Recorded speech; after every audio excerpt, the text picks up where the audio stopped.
सदाशिव इसलिए कहा गया है,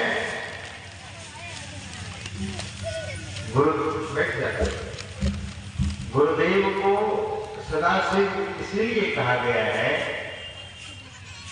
शिव का अर्थ होता है कल्याण करने वाला। जो आज कल्याण करे फिर कल्याण न करे, ऐसा नहीं है। भगवान शंकर की वाणी पर जरा ध्यान दीजिए। भगवान शंकर कहते हैं सदा शिव,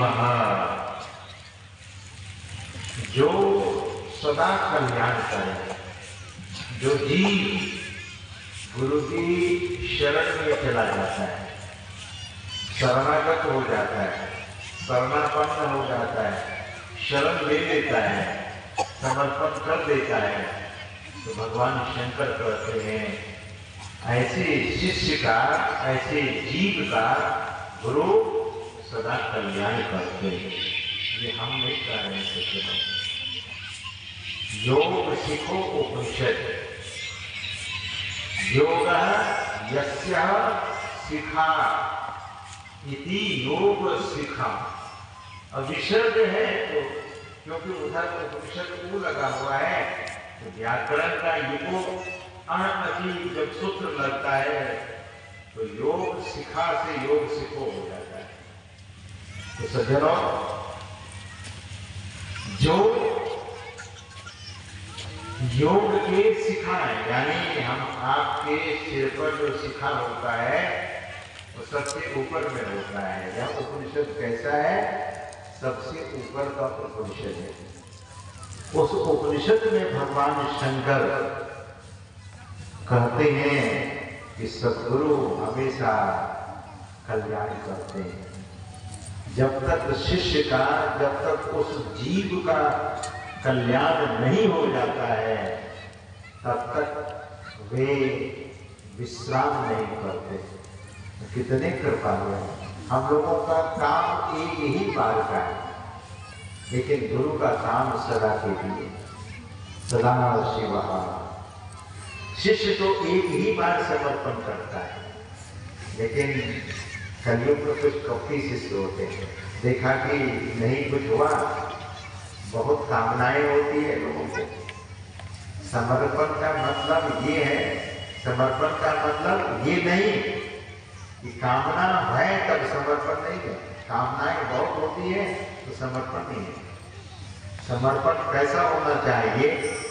सतगुरु महाराज कहते हैं कि पाखंड अरो अहंकार तजी, निष्कपट हो अरो दीन हो, सब कुछ समर्पण कर गुरु की सेव करनी चाहिए। Completely surrenderness should be there. पाखंड में फिर गुरु को यह जीवन जब दान दे दिया, गुरु को जब यह जीवन समर्पित कर दिया, तब पाखंड नहीं। और there should not be ego, अहंकार भी नहीं होना चाहिए। अहंकार शून्य, अहंकार रहित इस जीव को भटकाता कौन है? अहंकार भटका देता है। This jiva, this soul is always going on showing their dignity, their wealth, their knowledge, their whatever the qualification has got. So people are saying, I am qualified person, I have such degree, ऐसा degree हमने hold किया है, प्राप्त किया है, इतनी संपत्ति हासिल किया है, हमारे पास इतनी गाड़ियाँ हैं, इतनी जमीन है, इतनी जायदाद है, इतनी प्रतिष्ठा है मेरी।